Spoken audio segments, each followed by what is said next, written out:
I still don't know what I heard inside that abandoned hospital because, whatever it wasn't human, and it knew my name long before I stepped inside. Before we begin, tell me in the comments, what city are you watching from? I might just dig up the darkest true horror stories that happen near your home, and please subscribe. Hit the bell, like the video, and stay until the end. The ending of this story will disturb you more than anything you expect. I grew up in a small town where nothing ever seemed to happen, but just outside the old highway, hidden behind rusted fencing and dead trees, stood a massive concrete block locals simply called the Orchard Hospital. The name was ironic. There hadn't been an orchard there for nearly a century. The place had been shut down long before I was born, condemned after a fire, and rumors about what went on inside stuck around for decades. Strange experiments, patients disappearing, doctors who went mad. You hear enough stories as a kid, and the line between myth and truth blurs. I never had a reason to go there until last year. My friend Tyler had started a YouTube channel focused on exploring forgotten places.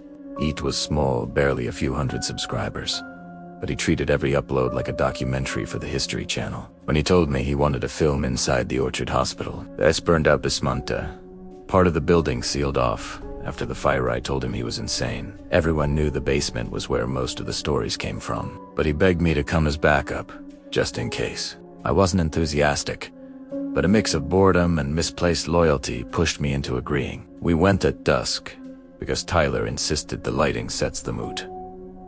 By the time we reached the massive, sagging building, the sky had already turned the color of bruised steel. The windows were smashed or missing entirely, the faded lettering of the hospital's name barely clinging to the cracked stone. Nature had swallowed most of the outer courtyard, tangled weeds, toppled trees, rusted wheelchair frames nearly lost in the brush. The air smelled like old rain, rust, and something else.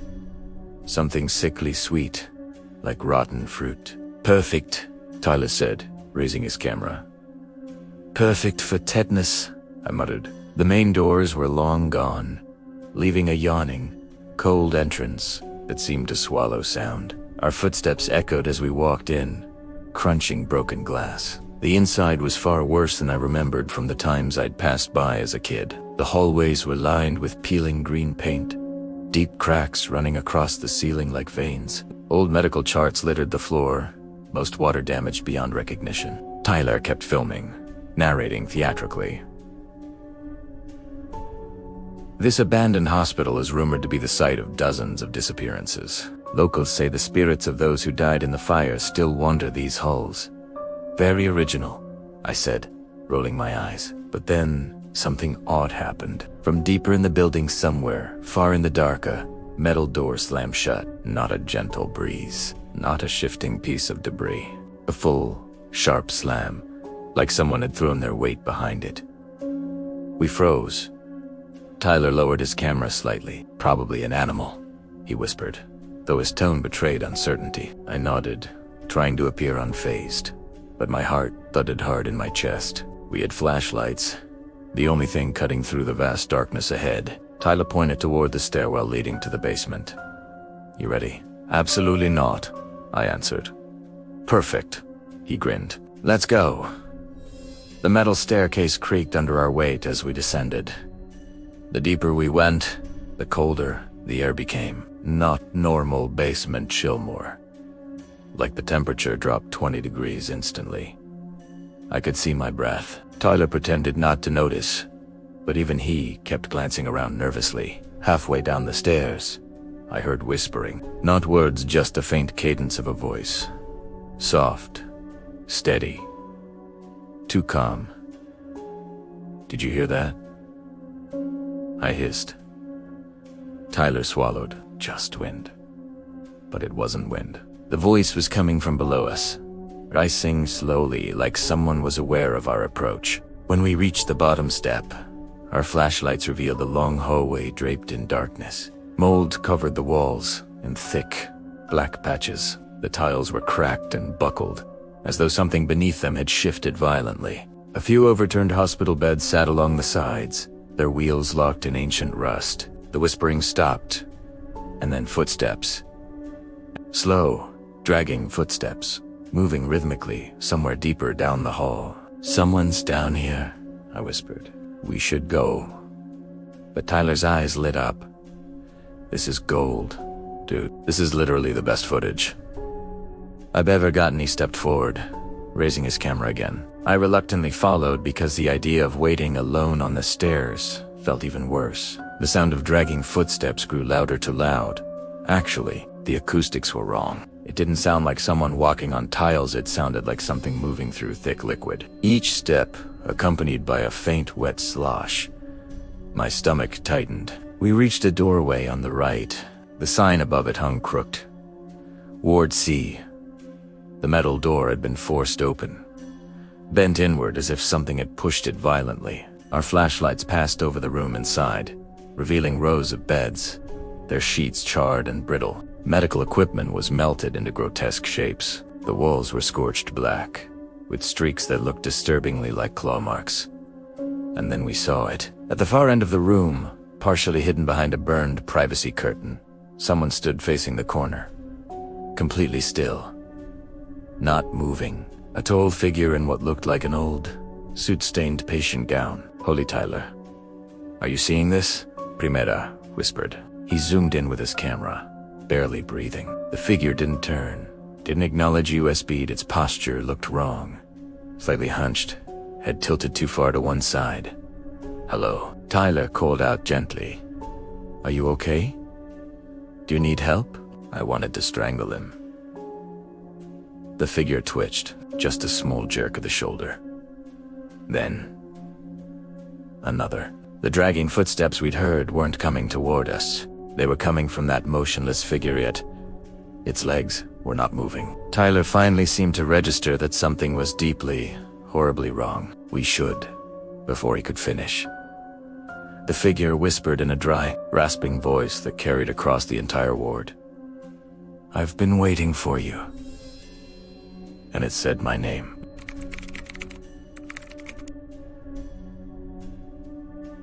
I didn't even understand what happened at first. Hearing my name echo through that burned ward made my brain stutter, like it cooled in tea, processed the sound. Tyler swung his camera toward me, wide-eyed, as if checking whether he imagined it. But he didn't imagine it. I heard it, clear as anything. The figure in the patient gown still stood facing the corner, unmoving, except for those small, unnatural twitches, like something was puppeteering its joints wrong. My name, in that rasping, dead voice, drifted through the room again, slower this time, almost savoring it. I took an involuntary step back. "We're leaving," I whispered. "Wait, wait," Tyler hissed, gripping my sleeve. "It knows your name. That means someone's down here, someone alive. Maybe they're hurt. Does that sound alive to you?" "Primera escena." Beth. The figure twitched again, this time the entire body shuddered, like a cold ripple moved through it. My flashlight trembled in my hand. "Hello?"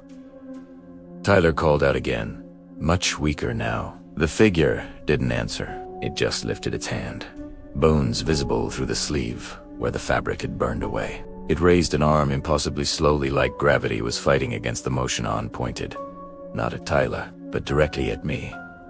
My stomach dropped. The way it moved didn't resemble a person.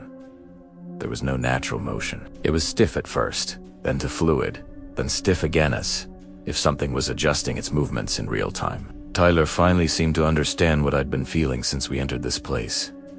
He grabbed my jacket and pulled, "Let's move now." We backed away from the doorway, never turning our backs on the figure. When we reached the hall, Tyler swung the ward's door shut. But instead of clanging metal, it stopped several inches from the frame, held in place by something pushing back. I didn't wait to see what. "Run!" I whispered. As we bolted down the hallway, the slam of the door echoed behind Yusta. Figure had let it close. But instead of locking us out, the footsteps began again. Slow, dragging, following. But the cadence was wrong. It wasn't one set of footsteps anymore. It was money. A chorus of dragging, shuffling movements rising behind us, like an entire ward of burnt, forgotten patients had woken at the same time. We reached the stairwell and practically threw ourselves onto the first step. The air was freezing now, so cold it stung my lungs as I breathed. Tyler's flashlight flickered, sputtering like something was draining the power. As he smacked it against his palm, a whisper rose from the bottom of the stairs. "Don't leave." Not one voice. Dozens layered together. Tyler looked at me. "Move." We sprinted up the stairs. Halfway up, something slammed into the metal rail beneath us, making the entire stairwell shake. I didn't look down. I didn't need to. I could feel it. Something climbing up after us. By the time we reached the first floor, my legs were numb from panic. We ran through the corridor, our flashlight beams slicing through the dark. The building seemed different, now like the shadows had shifted, rearranging the hallways into something unfamiliar. Every doorway looked wrong, just slightly off-center, like the building was warping around us. Tyler turned a corner and froze so suddenly I crashed into his back. "What are you, then?" I saw it. At the end of the hall, near the blown-out west wing, a figure stood blocking our path. But this one wasn't wearing a hospital gown. It wore a doctor's coat. Burned around the edges, melted to the skin of something far too tall, too thin to be human. Its head was wrapped in filthy gauze, except for one spot where the fabric had charred away, revealing a single glass eye, cracked and clouded over, staring straight at us. Its jaw hung open slightly, but the mouth didn't move as a voice drifted down the hallway toward us. No running in the ward. Tyler choked out a yelp. "We're trapped." My brain scrambled. The east exit, back the other way. But the footsteps behind us were getting louder. Not running footsteps, dragging ones, the mob of them. I grabbed Tyler's arm and pulled him toward the ruined double doors at the far end of the hall. The boards were broken, pried open long ago, leaving a narrow escape path into the adjacent wing. We slipped through just as something heavy slammed into the opposite side of the wall. The east wing was even worse. Most of the ceiling tiles had collapsed, exposing rusted pipes dripping stagnant water. The floor sloped strangely, as if the building had settled unevenly after the fire. Our footsteps splashed through puddles of black water. We hurried deeper until we found a room with a half-collapsed doorway. We ducked inside, pressing ourselves against the wall. Tyler finally turned the camera off, his hands shaking too hard to hold it steady. "I'm sorry," he whispered. I didn't know it would be like this. I couldn't speak. I just listened. The dragging sounds grew louder, closer, echoing through the fractured hallways. Every footstep reverberated like it was right outside the room. Then the whispers started again. But this time, they didn't say my name. They said something worse. He shouldn't be here. He sees us. He remembers. I shook my head violently. What does that mean? Remember what? Tyler grabbed my wrist. She. The shadows in the hall thickened, almost pulsing, like they were gathering. We could hear breathless sighs, the soft scraping of fingers against tile, the creak of old wheels. Something was passing the doorway. Several somethings. I held my breath. The burnt doctor from the hall stopped right outside our room. I could feel its presence, cold, towering, impossibly still. Then a rasping whisper slithered into the room. "We've been waiting for you for a long time." And then, with a wet shifting sound, it turned toward the doorway. Tyler squeezed my hand. "Run on 3, he whispered. 1, 2, but before he said 3, something inside the room whispered, inches from my ear, "Don't turn around."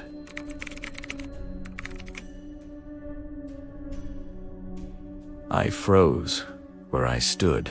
That whisper wasn't coming from the hallway. It wasn't coming from the figure outside the room. It was behind me, right at my back, close enough that I could feel the cold of it seeping through my jacket, like someone exhaled frost directly onto my spine. Tyler's eyes went wide. I could tell, just from my expression, that something was inches behind me. "Don't move," he mouthed silently. But I didn't need the warning. My body had locked up completely, every muscle rigid with a terror so sharp it felt physical. The thing in the hallway, learned, Doctor began stepping away, its dragging gait echoing faintly. The mob of shuffling footsteps followed it, fading into the maze of ruined halls. But whatever was in the room with us, that thing didn't leave. The whisper came again, brushing my ear like a fingertip made of ice. "You left us." My jaw clenched so hard it hurt. I don't know you," I whispered, barely breathing. "Yes," it said, voice layered with multiple tones, all mismatched. "You forgot." Tyler shook his head frantically. His flashlight flickered, and in that strobe of dying light, I saw just for a fraction of a second a shape reflected in his eyes. Something tall. Something wrong. Something standing directly behind me. My vision blurred. "Tyler," I whispered. "If I move, you have to," he mouthed back. From the hallway, the burnt doctor's voice drifted again, this time cold and instructive, like a surgeon giving orders. "Bring him back." The creature behind me inhaled sharply, the air shifting as it leaned even closer. I couldn't see it, but I could hear the weight of its jaw, the wet stiffness of rotten ligaments struggling to move. Tyler made the choice for both of us.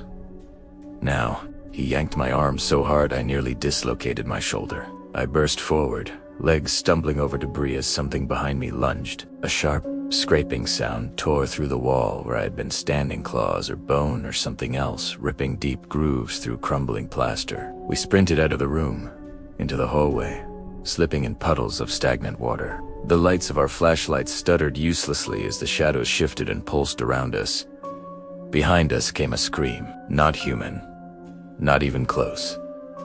It was a sound of pure rage, like metal twisting, like lungs filled with water forcing out a cry they weren't built to make. The entire building seemed to answer it. Footsteps erupted all around us above, below, behind, filling every hallway, every stairwell. Whispering voices echoed around the corners, saying my name over and over until it blended into a single, droning chant. We burst into the central corridor, the one with the huge, gaping hole in the ceiling from the fire years ago. Cold wind rushed in through the opening, carrying dust and ash that stung our eyes. The exit was on the far end of the hall, but as we ran toward it, something stepped out from a side doorway. A patient in a melted wheelchair, head slumped forward, neck bent, an impossible angle, rolls slowly blocking our path. Tyler swore and dragged me toward another corridor, but a second figure emerged, then a third. Dozens of Thames stepping and dragging and wheeling out of rooms, from side halls, from shadows that hadn't been there seconds ago. Each one burnt, each one disfigured, each one whispering the same thing. "Welcome back." Panic surged through me like fire. I grabbed Tyler's sleeve and pulled him toward the only path, not blocked the collapsed service hallway near the old maternity wing. It was nearly pitch black. The floor partially caved in, water dripping steadily between hanging wires. The air felt thick, heavy, hard to breathe. We didn't stop.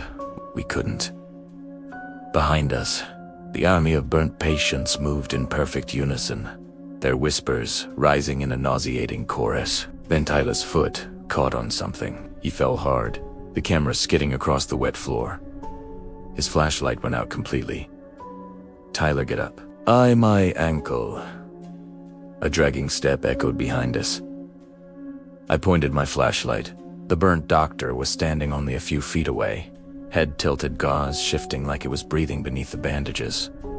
Its voice slithered through the dark. "You were admitted. You don't leave the ward." I pulled Tyler's arm over my shoulder. "Come on! Come on!" We stumbled forward. My legs shook, adrenaline flooding through me like lightning. The hallway narrowed, debris forcing us into single file. Ahead, finally, was a faint bit of outside light. A broken service door, hanging crookedly, leading into the overgrown courtyard. We limped toward it. The whispers behind us grew frantic. The dragging footsteps quickened, turning into a frantic, scraping pursuit. Something grabbed my ankle, cold fingers, brittle, snapping bone clawing up my leg. I screamed and kicked, flashlight beam whipping chaotically across walls and ceiling. Primera sa, W, them. Dozens of hands reaching from cracks in the floor and walls, as if the building itself had grown limbs. Go!